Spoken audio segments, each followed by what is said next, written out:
భారతీయ విద్యా భవన్స్లో రాంబంధు, బకాసురుడు అని ఇట్లా మనం ఆల్రెడీ రీసెంట్గా ఒక వీడియోలో మీకు ఎక్స్ప్లెయిన్ చేసిన నేను.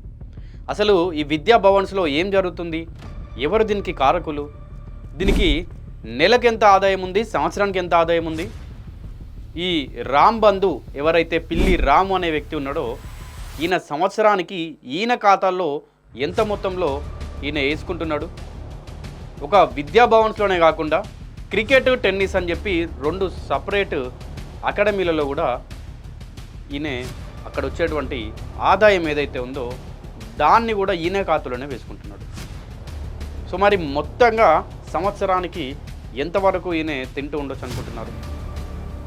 విద్యా భవన్స్ ఖాతాల్లోనేమో సున్నాలు చూపిస్తున్నాడు, ఈయన ఖాతాలోనేమో కోట్లు చూపించుకుంటున్నాడు.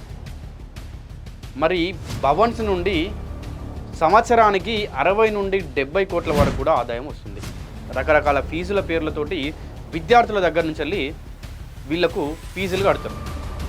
సో ఆ 70 కోట్ల మొత్తంలో కూడా ఒక 40 నుండి 50 కోట్ల వరకు విద్యను బోధించేటువంటి అధ్యాపకులకు, లెక్చరర్స్కి వీళ్ళకి శాలరీలు ఉంటాయి. ఇక మిగతా వాళ్ళకి అటెండర్లకు కావచ్చు, అక్కడ ఉన్నటువంటి స్టాఫ్ అంతటి కూడా. మరి మిగతా 20 కోట్లని వివిధ లెక్కలు చూపిస్తూ తప్పుడు లెక్కలు రాస్తూ ఈయన ఖాతాలో వేసుకుంటున్నారు. సో ఇట్లా చేసే ప్రతి ఒక్క పనికి నేను మీకు ఇంతకుముందు చెప్పినట్టుగా ఒక స్త్రీని ఈయన అక్కడ నియమించుకొని తనతో పాటు తను చేసేటువంటి అన్ని కార్యకలాపాలలో ఆమె కూడా తోడుగా ఉండాలని చెప్పి వీళ్ళు ఇద్దరు కలిసి ఏదైతే భవన్స్ ఉన్నాయో భవన్స్ని వెళ్తున్నారు. మరి ఈ భవన్స్, అంత పెద్ద భవన్స్, అన్ని సంవత్సరాల చరిత్ర కలిగిన భవన్స్ ఈయన చేతిలోకి ఎట్లా వచ్చిందని చెప్పి మీకు అనుమానం రావచ్చు. అయితే ఆ భవన్స్ ఎవరైతే నడిపిస్తూ ఉన్నారో వాళ్ళు ఈ కరోనా 2019, 2020లో కరోనా బారిన పడడంతో, అనారోగ్యం బారిన పడడంతో ఆ భవన్స్ ఏదైతే ఉందో ఇది ఈయన చేతిలోకి వచ్చింది.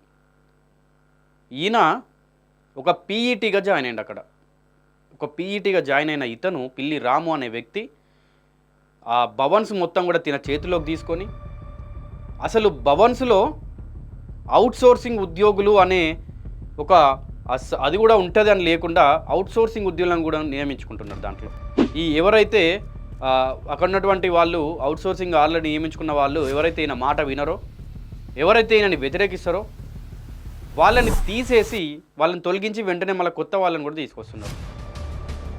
సో ఇట్లా అక్కడ ఎవరైతే అధ్యాపకులు అవ్వచ్చు, ఈ టీచర్స్, వీళ్ళందరూ కూడా అదబ్ హైదరాబాద్ లాంటి కొన్ని పత్రికలను అవ్వచ్చు, కొన్ని సంస్థలని వీళ్ళు ఆశ్రయించారు.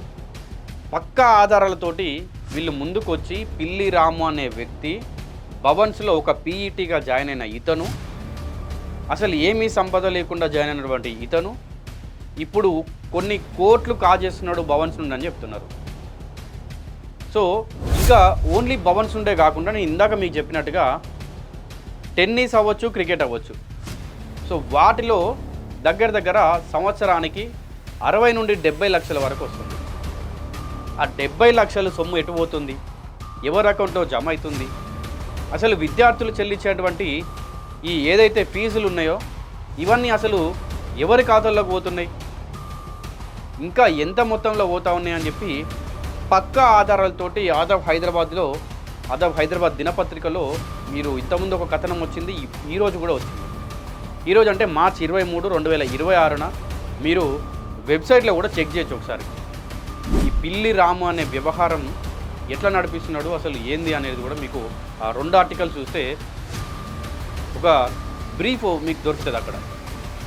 సో చూద్దాం మరి ఈ పిల్లి రాము అనే వ్యక్తిని ఈయన ఇంకా ఎన్ని రోజులు ఈ భవన్స్ మీద పడి బకాసురునిలాగా భక్షిస్తాడో చూద్దాం. ఈ రాము అనే వ్యక్తి రాంబంధులాగా మారి ఇంకెన్ని రోజులు భవన్స్ ఉంటాడో కూడా చూద్దాం.